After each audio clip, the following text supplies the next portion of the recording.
What's up, guys? It's your boy Chomp the Gamer here, and holy fucking shit! What a WrestleMania! Jesus, tap dancing Christ! There was so many freaking moments. I don't know where to start here. I mean, look at my hair. It's an absolute mess. But anyways, how the hell do I start with a mania as good as that one? And yes, observe the t-shirt, Alexa Bliss, who lost, but I'm not raging, unlike last time. But that's a story for another day. Anyways, pre-show. Neville beating Austin Aries, good match and everything. I personally would have had a double go over because he's much more over with the crowd. But, good match, as it were. I see a rematch for those two down the line somewhere. Under the Giant Memorial Battle Royal, first major surprise of the night. Braun Strowman did not win, thank God. Big Show didn't win, so he's probably just going to go out on a whimper. And we had a shock in the fact that Sanity's big man, Killian Dane, or Big Damo as he's also known, was in the match. But the real shocker was the involvement of the Patriots tight end and Mojo Rawley's good buddy Robert Gronkowski getting involved in literally shoulder tackling Jinder freaking Mahal out of his boots.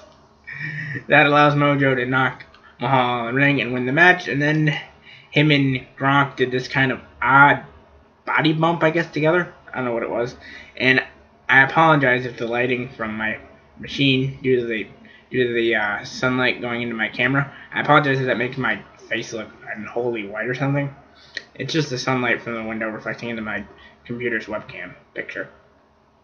Anyways, there's that, and then Ambrose retains the Intercontinental title over Baron Corbin in a pretty decent match.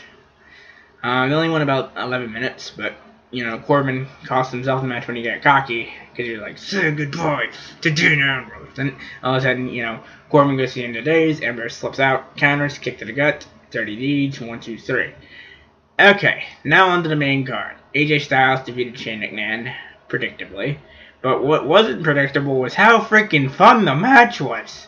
20-minute opener with Shane freaking McMahon busting out all kinds of chain wrestling and shit. Nobody in their right mind would have saw that coming. It was a damn good match between the two. But then again, it had AJ freaking Styles in there. The unquestioned GOAT of wrestling, outside of Chris Jericho, of course. But the fact that they went 20 minutes together, holy shit on a pixie stick. I did not see that coming. You couldn't have told me that you would have saw that coming at the beginning of the night. Then we got KO beating his former best buddy, Chris Jericho, for the United States Championship. Decent match. Didn't really get out of first gear, in my opinion. I mean, I was just basically sitting on my hands the whole match. I mean, it didn't really get out of first gear, but it was a fun match for what it was. And I love that the finish actually involved KO hitting the apron powerbomb and then rolling Chris in for the 1, 2, 3. That actually accentuated it quite a bit. I'm just adjusting the thing a little bit. That actually put KO over as a legitimate threat for the first time in a while. So, props to KO, and thanks to Chris for the very memorable 2016 and into 2017. Maybe you'll be there for payback, maybe not. We'll see. Just can't wait to see what you do next and who else you put on the vaunted list of Jericho. Oh, and by the way, the whole Mania stage was freaking epic looking, especially for Jericho's entrance. He had a freaking light up Christmassy scarf and a giant list of Jericho. How do you beat that? That was awesome. Anyways, hold on, got something in my eye. Sorry about that. Then we had the Raw Women's Championship, Bayley defending against Charlotte Flair, Nia Jax, and her bestie Sasha Banks, fatal 4-way elimination match. Nia looked like an absolute human beast like she always is. I mean, it took the fact that the ladies had to pull a Shield triple powerbomb and then all pile under to get the elimination. But what confused me was the fact that Sasha went out pretty quick herself. I mean, she supposedly crashed in the exposed turnbuckle, which wasn't really exposed, and then Charlotte pinned her 1, 2, 3.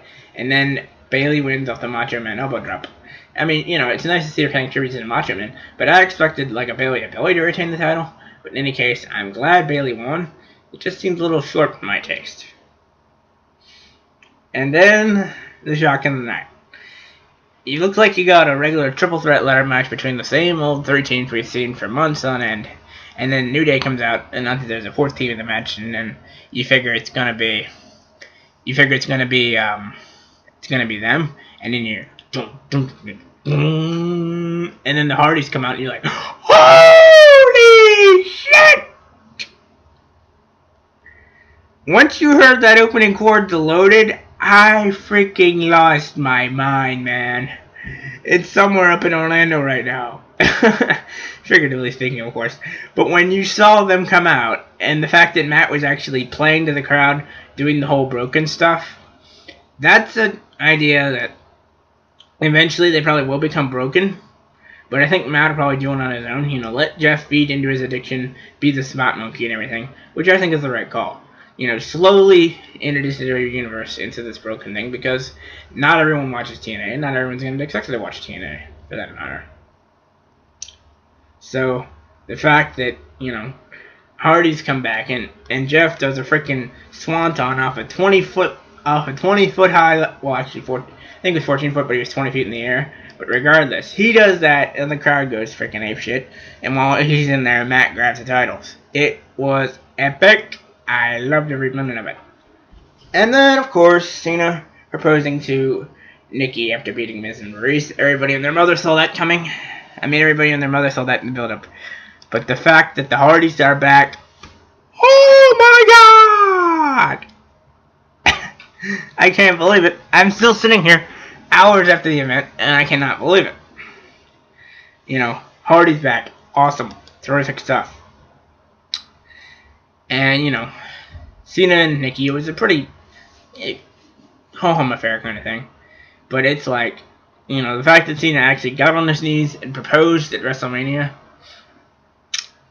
harkens back memories to when Macho Man proposed to Elizabeth kind of thing. It was a very cool thing to see, and I'm glad it was actually there. You know, that may have been the last we see of Nikki, who knows? If it is, you know, couldn't ask for a better send-off for her, even if I'm not personally a fan of hers. And then, you know, you got the Architect against the Creator, the Destroyer, etc. Triple H. They go on for 25 minutes. You know, Hunter using beautiful psychology to target the knee. Brilliant. You know, Stephanie was her usual irritating writing self at ringside and everything. And I loved toward the end they were just trading pedigree. They were just trading pedigrees back and forth, and then you know, Hunter looks like he's gonna bump into Stephanie, and then Rollins super kicks him, and then Hunter, because of that, bumps into Stephanie and sends Stephanie crashing through a table at ringside. She just went boom right through the table. And when I saw that, I'm like, thank you. Finally, some comeuppance for Stephanie after months of making all the baby faces look like absolute shit. So yeah, I was happy as hell to see that. Now, I mean, you know, Seth looked great and everything. The entrance for him was awesome, as was the entrance for the game. You know, Seth Rollins, you're the Kingslayer. Way to go, CrossFit Jesus. Way to go, buddy.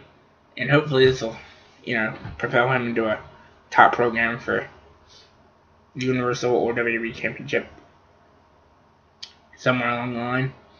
And, you know, if I sound like I'm about the yawn and stuff a lot, I apologize. Stayed up till about 3 a.m. last night, you know, because of all the mania insanity. So, just wanted to get that out there. And now, I'd say one of the only downers of the night, from my opinion, was Randy going over Bray Wyatt for the WWE Championship in just a 10-minute match. You'd think for all the storyline, they could have had a much longer match, but considering the time restraints, I understand. But why did Randy need to win the title? I mean, Bray just got it a month earlier, and it seemed like, you know, he's on track for great things. And Randy delivered. It didn't make much sense to me, but on to the match itself. An absolute creep fest with Bray apparently manifesting Sister Abigail's powers to produce, like, maggots and earthworms and and cockroaches on the ring mat, like just stock images of them. It was freaking weird as hell. I was scared out of my wits. I didn't know what the hell was going on. And I don't think anybody in Orlando did either, quite frankly. But, props to Randy, got his 13th reign as champion. I just think it came way too soon, and that Bray should have had a much longer run as champion. But, he'll probably get it back at Payback or Backlash or whatever it is. Whatever the next pay-per-view is for SmackDown. Who the freak knows? Next up came the Universal Championship match. Lesnar and Goldberg. It looked like it was going to be a repeat of Survivor Series. Goldberg spears Lesnar out in the right away. And then, he hits a jackhammer, but shockingly, Lesnar kicks out, and then he takes Goldberg to suplex. Actually, Lesnar took Goldberg to Suplex City early. He wound up hitting him with 10 German suplexes, and then finally the F5 to put him down in about a 5-minute match. So it went a lot longer than I expected, that's for sure. But, people are going to hate on WWE for this because, Lesnar practically sat on the title the last time he had it. But I think this actually elevates the Universal Championship in a way that KO, because of his booking, wasn't able to. Lesnar is very much a special attraction kind of wrestler. And I think whoever he's in the ring with automatically elevates both them and whatever championship he happens to be holding. So this could be something good for Raw if they book this right. But on the downside, that means that we're probably without a top championship for 4 to 5 months maybe, which kind of sucks in the long run. But who knows what'll happen. Anyways, then came a very rushed SmackDown Women's 6-pack challenge. Naomi, my girl Alexa Bliss, got to support her with her gear on. Becky Lynch, Carmella with her boy toy James Ellsworth, Mickie James, who was showing off her Native American heritage with a rather cool-looking little Native American headdress. And Becky Lynch, who strangely had dreadlocks on for some bizarre reason. It was a quick match, it was like one of those where you blink and miss something. It just seemed like to me that because they were concerned about all the time constraints and wanting to get to the main event, that they kind of shortchanged the women. And it kind of looked like something out of the bygone Divas era. As much as it kills me to say that. I mean, a 5-minute match, they didn't really have much time to do all their signature spots. And they could have benefited from much more time. Like maybe shave down 5 minutes of Styles and McMahon, make that a 15-minute match, and give like 5 to 10 minutes more to the women or something. It just seemed a bit too abbreviated for my opinion. But decent match in what it was for 5 minutes, for a 5-minute blitzkrieg. And I'll eat my words. I said Alexa Bliss would somehow come out and retain, but I'll eat my word. Naomi in the hometown gets the rare hometown victory. And even though I don't really care for her, I respect her. I don't really like the gimmick. The whole feel of the thing is kind of campy to me, and I'm not really that big a fan of it. But hey, I'll give her props. She won, and congratulations, you get your second championship reign in your hometown. And it was a shame that she had to give it up in the first place. So, as big an Alexa Bliss fan as I am, I can tip my figurative hat and say, congratulations, Naomi. You earned it. Just wish you had a longer match to get it in. And now, the main event, something that people will probably be talking about for months, maybe years to come. Roman Reigns beats The Undertaker in what very well looks like The Undertaker's final match. I mean, he left all his gear in the ring at the end, and he just had this long, just slow, depressing walk back up to the ramp. I mean, he even broke kayfabe and kissed his beautiful wife, Michelle McCool, on camera, mind you. So that very much looks like the end of the dead man, and for over 25 years of a brilliant career, all I can say is thank you, Taker. And if this is truly the end of your amazing career, all I can say is I'm glad I got to witness most of it. I'm glad I got to witness at least some portion of your career. And there'll never be another one like you, Taker. So, if that was truly your last ride, I'm truly blessed as a fan of professional wrestling to have seen it. So, if that was the end of the dead man, he will sorely be missed as a competitor. And it was a nice touch to have good old JR back and everything. But I think what people will be talking about is the fact that it very much looks like that's the end of Taker's career. And for a 23-minute match, it looked like Taker was he was doing good for the first few minutes, and then once it got going, you could see he was really sluggish. He was struggling to even hit the last ride, lift Roman up for the last ride, and Roman was trying to lift Taker up into his own tombstone reversal. I guess Taker was either too broken down to help him with the reversal, or maybe Roman wasn't strong enough. Either way, that just kind of looked awkward. They said there was a botched Hell's Gate in there too, but I didn't see that. But anyways, it was a decent match, but nowhere near the 5-star matches we're used to from the Dead Man. But considering Taker's age, at the ripe old age of 52, I wasn't really expecting a 5-star match out of him. But in any case, if that was the end, Taker, I salute you. I just hope that Roman Reigns doesn't get too much backlash from this, because he just committed what most people would think the most damning thing a supposed babyface could ever do in retiring the Undertaker. I just hope that he doesn't get too much hate. And Taker, if that was your last ride, I'm gonna miss you, man. Anyways, this has been my WrestleMania recap and reaction video. And on the one hand, I'm extremely happy that Bayley hung onto the title. Just wish she could have had a longer match. Same thing with the women. I wish Bray had retained, because I feel he was deserving of a much longer run. But the fact that the Hardys returned, it's still a major shock to me, and that might actually temper away some of the sadness we're all feeling for the fact that we may have just witnessed Taker's last ride. But the Hardys are back. Let's focus on the good stuff and not the sad stuff. And that Raw and SmackDown these next 2 nights are going to be, tonight and SmackDown tomorrow, are going to be freaking insane. Let's focus on them. So, till next time, it's your boy Charm City, and we're signing out. Remember, if you like the video, be sure to like, comment, and subscribe to join the Charmin Nation today. Till next time, peace out, everybody.